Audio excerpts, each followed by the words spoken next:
much water has gone down between the root and the future, like many waters beneath the bridge.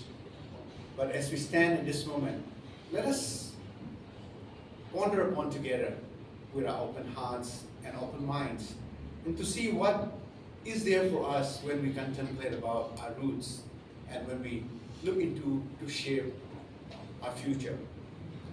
So I would like to break down this into two parts. That is, first one is honoring our roots, and the second part as shaping the future.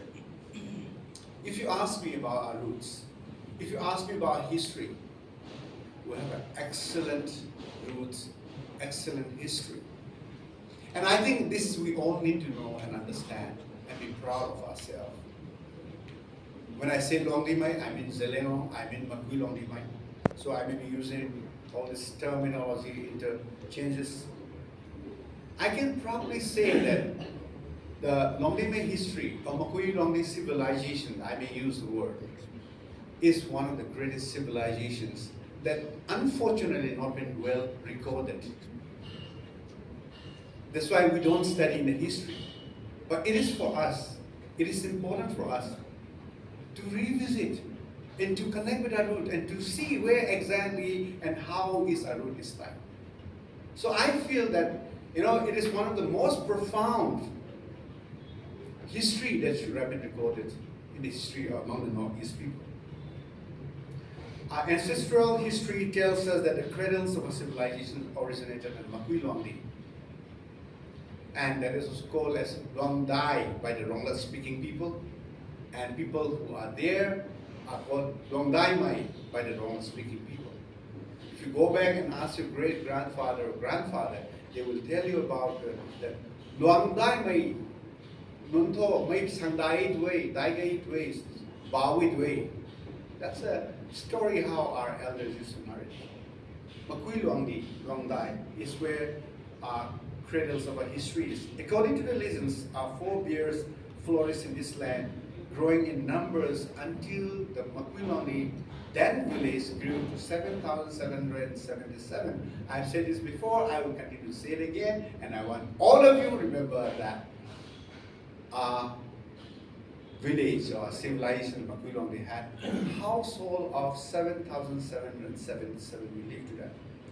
Prospered into a beautiful community, and we lived there. Due to various, of course, time passed by after many centuries, due to various factors, political factors, and environmental factors, our people from there start moving away from Makui Longdi range to different directions at different interval of time. And if you go back to Makui Longdi today, you will still find the evidence of our dispersion. This is not a story that I just make up so that it sounds nice, so that I can convince you. There are stone piles left behind by our forefather in Makui Longdi in different places to signify that I live my forefather, my ancestors' village today because of various reasons that I cannot stay here, but let me go and find a better place. But this stone is the evidence that one day I will come back. So every household they live, they left behind a stone. Those stones are still there. Evidence, historical evidence that has stood there for centuries. And I think you also, when you go home, go and visit Makui Longdi. You'll see that what I'm talking about. There are a lot of dusun, monoliths in that mountaintop. That's why Longdimai citizens have organized a Makui Longdi festival in the year 2019, and we titled it as a Return of the Natives. Return of us back to the place where our forefather had lived in the Makui Longdi. And by the way, just to make an announcement, we are going to have Makui Longdi Festival 2 this year in the month of November. I would like every one of you to encourage you to plan to take out time and to be there and be connected, honoring the root again. In true sense, be there in the land where our ancestors have cherished and lived beautifully. Now, as I said, our people disperse at different intervals of time in different groups. Now, there are a lot of stories about it, but the reality, how it goes, is that a group who went down to an empty space toward the southern side, they are called as Marwang Mai. Marwang means, in Lianglat, means empty. Empty space. There are more space which are a little more open, so they have gone down there. So people who have gone to the empty space or empty land side, they are referred to as Marwang Mai, from where we derive the word Ruang Mai. And another group went to the western side from Maquiluangdi. It's a big vast plain that includes Zaluke and Peren in this area. And since they have gone to this plain, Zang Mai, Ruang Mai people will say Zang Mai, which means the people who live in the plain, or Zeng Mai, Lianglat speaking will say that, Zeng Mai, or Zelet people start calling Zeme, and from where the name Zeme derived from. People, those who left and went away Maquiluangdi, they still are connected. They were not immediately dissociated or disconnected. So they keep referring to the people who live in the ancestral village, and they call them as Aki Liang Khat Mai, which means that Ki Liang Khat Mai means that we are one.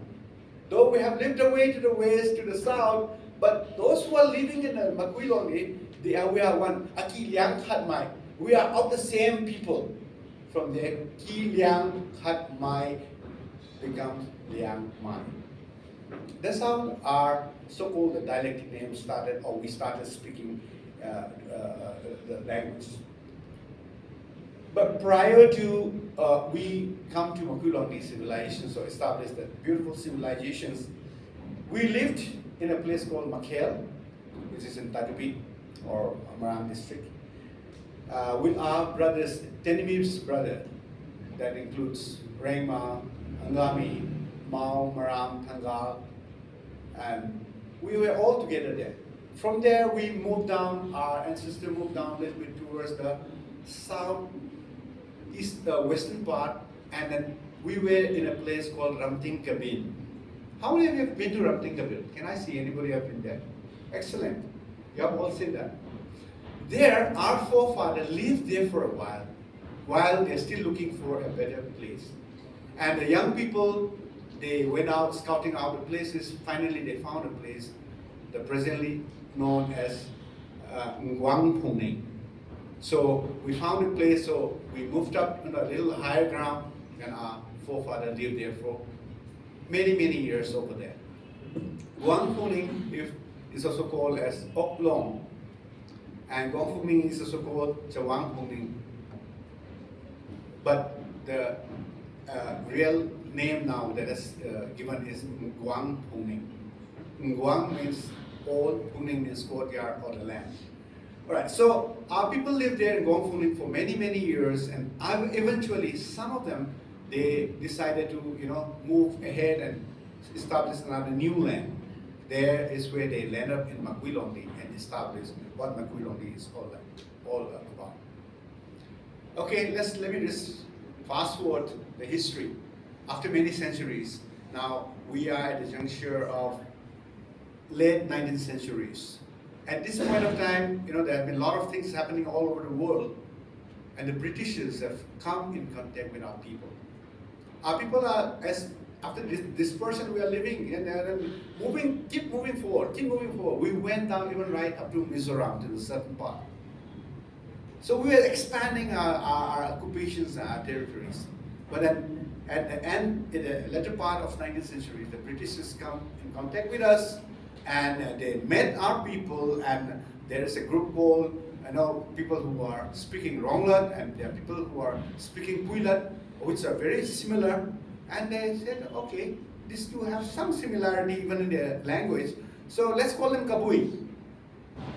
And then they found another group, Zela speaking people and Liangla speaking people, They consulted, probably there's some sociologists and anthropologists, whoever. Hey, there's some similarity, okay. We'll call them Kachanaga. So this name went into the British record, naming as Kabui to the Ronglat and Pula speaking people, and Kasanaga to the Liangla speaking and Zeta speaking people. And our people are quite ignorant. It leaves border about what is going there, what is not going there. In the British have recorded our names. Why they have called the Kachanaga or Kabui? Nobody knows. Even till today we don't know. Where did the name derive from? Nobody knows. What is the meaning? Nobody knows. But then we didn't even protest. So it went into the records. But then at the same time, during that time, the Meitei have already had the king. So the Meitei king also took the opportunity of the chaos and the situations and decided to take a census of our villages.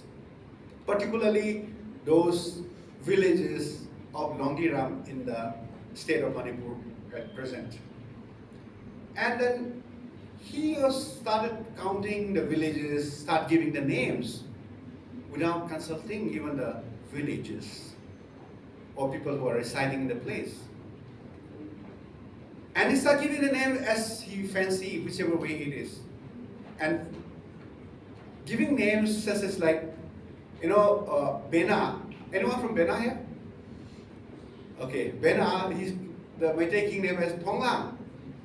Thonglam, what is Thonglam? Do we have any meaning in Longdilat or in any of our dialects? No, we don't have. Then Cheng, his name is Lamlaba. Anyone from Lamlaba? Okay, Lamlaba. And every one of us start calling Lamlaba. We forgot that the name of our village is Ncheng, not Lamlaba. And Ntiang, Langmai, they call it Langmai. And so on and so forth. Chandai, they call it a Q. Jem Nui, they call it, their name is Yangkulen. I don't know what is meant by Yangkulen. And unfortunately, for very, very long time, we were calling ourselves, I'm from Yangkulen village. And also, Nguangpungning, which is a very, very historically important village for us, they call as an Oklong. I don't know what does it mean by Oklong. Whether there are a lot of oak trees, of course, there are a lot of oak trees if some of you are there. Whether they named that because there are a lot of oak trees, then okay, let's call a lot of oak trees are there, let's call Oakland or Oklong. But these names doesn't have any meaning, and in fact, some of the names are very even derogatory by nature. Not only as those names went into the record of the British administrations and to the dislike of our villages, but then I must really thank many of our CSO in the past, last couple of decades. Also, we have rectified, corrected our name. How many of you are from Senapati? 1, 2, 3. You know what's the name of Senapati? Can somebody tell me? Tahamjam. You know what's the Tahamjam meaning? Okay, good. When we give village name, okay, there is always a meaning. We are a community, we are a people group, we are Longdimai who are serious about whatever we do. We don't do things just in random. Tahamjam means, taham is an insect, you know the termite that flies? That probably, I think the tahamjam, the word comes from taham, that is the taham is, I think, that is talum, talum, ning. So that tahamjam means, zam means around. Okay, area or nearby. That is what the meaning is. So tahamjam comes from that. So there's somebody passed by the land and just said that, okay, let's call this as a Senapati. Yeah? And then it becomes Senapati. But I'm glad that now we have really popularized that real name that we should stop calling it. I would encourage that we should stop using the word Senapati because that is never our name. Tahamjam is the right name. And that is our land where we are there. All right. Now then, what happens is that now in the midst of all this thing, there have been a lot of infighting between our villages. Okay, we also call this a Sinari, and there's been in village to village there are a lot of fights, and the Zelengon people were living without any unified leaders for years and decades together. That's why when somebody comes to the expedition or British come and they do something, nobody cares. You know, we don't have a unified leader. We don't have somebody who can stand up and say, no, you can't do that. This is my village. There was none there. But then there was a time, eventually comes what is the history refers to the Nagaraj movement. And this changed with the emergence of Hepozadona in 1905 and Hepe Rani, or I would go Apai Gaiti Liu in 1915. Now, they are the one who created the importance of the unity of our people, going around in the entire Longdiram. When I say Longdiram, constituents, part of Manipur, Nagaland, and Assam, and they start telling the people that we are one, we need to be united, and we can't stand in a different way that we are. And so the desire to fight against the foreign rules, the Britishers, become very, very strong. And then the movement becomes so strong that Hepozadonang raised 500 soldiers to fight against British. So the British have spies, they got to know about it. So they want to suppress this one, the rapid spread of this movement, then they put Hepozadonang to death, hanged to death in the year 1931, 29 August, and then Apai Gaiti Liu was sent a life imprisonment. Subsequently, these things were died down, and the land tax was imposed 2 times in all the Longdimai villages than any other village. So the British was trying to suppress us, put us together. So many Zelerong villages at that time view each other as an enemy, and there are a lot of infighting, and it is a taboo even to share food between the rival villages. They may be living just next to it. If they have a fight before, they don't talk to each other. They are not supposed to go in somewhere together. It's a taboo. Don't allow. You are not allowed to share foods, nothing. But then the British exploit this opportunity and put us in a very difficult time. And but then having said this, again, as we move forward, coming to the 30s, where there was an incident called ZSUB incidents, or the formation of Zelerong Council. Recognizing the dangers of disunity, some of our leaders decided, no, this cannot go on, because unless we come together and unless we go back to the roots, the way we are doing today, and re-establish ourselves from where we come from, we will be nowhere else. So some of our visionary leaders come together for our survival and for our own safety. They came together and met at Imphal on 15 January 1925, called as Agangme, and then in 1927 they formed an organization called Kabui Sing Sang. Subsequently this was renamed as Kabui Simiti. I'm fast forwarding the history because I don't want to go into the details about all this formation. Eventually this Kabui Simiti was renamed as Zelerong Council in 1947. Now in 1933, there's a SDO, subdivision officer in Temanglong, named C.S. Booth. C.S. Booth was quite interested about our people, so he called some of our leaders.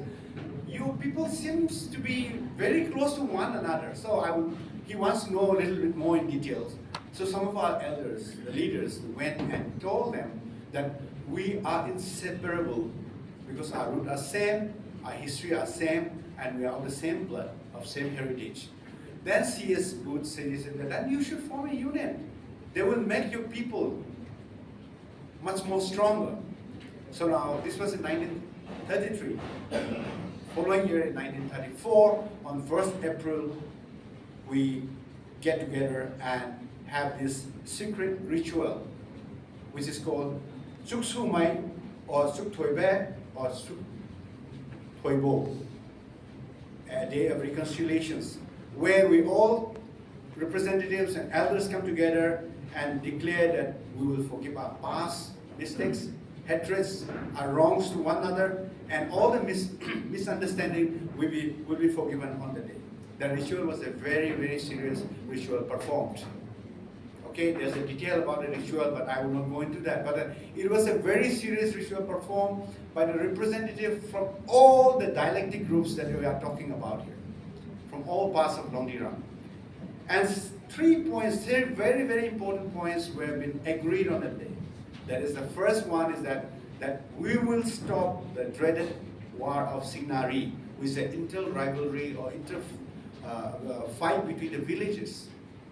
And the second point was that the brothers came together, ate and drink in the same plate and in the same cup, signifying that we are restoring the fraternal ties that had been once broken. And the third, it was declared that anyone who violates this oath of unity will be judged by the Almighty and held responsible to the people of Zelenro. Now, this was done in 1934. Then, after about 12, 13 years, we have been a little bit, I think, slow in the process, but then in February 1947, 15 February, at Kesantong, our elders again come together. That there was already some organization called Kabui Semiti and other things. So all the leaders came together and decided that we need to have something that should recognize us, something represent us, something that should name us. So they came together and given the name Zelenro on 15 February 1947 at Kesantong. Under the leadership of L. Lungalang, he came down from Kohima for this meeting. Now this name have given a new zeal and new sense of identity for our peoples from the late 40s, and then start moving forward 50s and 60s and 70s and 80s, 90s. Zelenro means like everybody looked up at us and said, oh, you're from Zelenro. There's a friend of mine who keep telling about the story about what happens in Kohima whenever they have this meeting and there's a student platform or anything, like, in NSF meeting, unless the Zelenro leaders are there, that they will not start the meeting, even it is already late. That is the kind of a respect, honor, reverence that was given to us. Football tournament, Zelenro football team used to be the winner all the time. So not only in this field of sports, but in many other fields. We talk about, I can tell you in the cities in 80s and 90s, talk about in Delhi, Zelenro was one of the most vibrant community people that everybody recognized it in whatever field we are. But then things didn't last so long. The erosion took place after the fateful days of 88 years of the naming of ourselves as Zelenro. Again, we find ourselves in the dilemma of division. Once again, we are divided. This time in the line of dialectic line. The Zemai, Liangmai, Rongmai, Puimai, they decided to go in a separate ways, breaking the bonds of the sacred covenant of unity that was done in the year 1934, Suk Toibe, or Suk Sumai. We didn't even respect the vow, the oaths that was taken by our ancestors. We younger generations, we say, oh no, this is the thing, oh this is the right thing, let's go ahead, let's forget that, what our elders have done. Which I find it is not a right thing for us to do. We started establishing ourselves as Lemway Council, Zemay Council, and Puimay Council, and Rongmay Council. But let me also point here, we have fallen into the traps that is led by many other people who doesn't like to see us being united, being to be one. For us together is a challenge for them. But we have fallen into the vice and the desires of other people. Today our people are fragmented into 7 different groups. You know that? Not only 4, 7. You must be wondering, why am I saying 7? Let me tell you, we are divided. We are called ourselves as Jemai, we are called ourselves as Liangmai, We also call ourselves as Ziliang, we also call ourselves as Rongmai, we call ourselves as Pui, we also call ourselves as Kabui. You can't deny that, and we are still called as Kachanaka. They're total up to 7.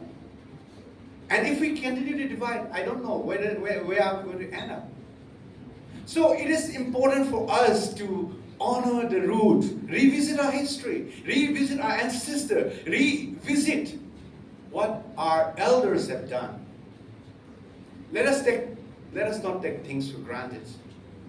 Let us not look at it in a way that, there was in 30s, they were a different era, and now, we have evolved so much, things have changed so much, IT era, those things are not relevant. No, let me tell you something. A lot of bad things are happening among our people, among our community. You know why? We have not respected the vow, the oath that we have done before the Almighty God. And it is a serious thing for all of us as young people, as intellectual people, as a learning community, to contemplate on this seriously once again. My purpose coming here is to share some of the pain that I have, that it is for us to reflect on this and try to understand better where we stand today. There is something called, in a recent past, we started using the word kindred tribes. Oh, well, nice word. English have words. You can always get words. English will always provide.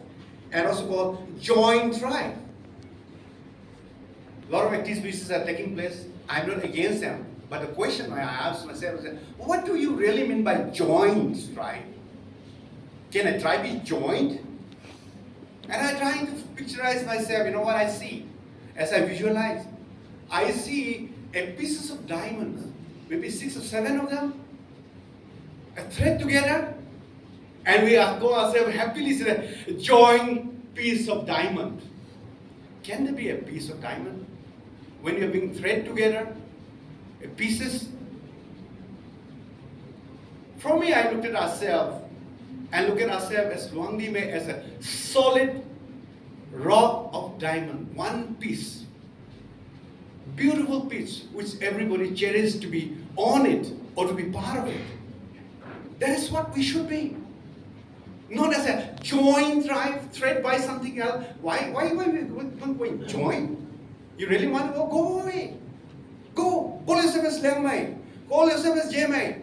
Try to grow yourself. See how it goes. I tell you, if we continue to grow in a different dialectic line, history is going to make us responsible for that. And it won't be long that we will be nowhere else. Today, the real scenario is in every platform.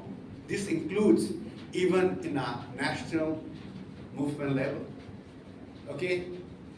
Once it was a Zelendrong, now it's made into different regions now. We have 3 regions. We are very happy.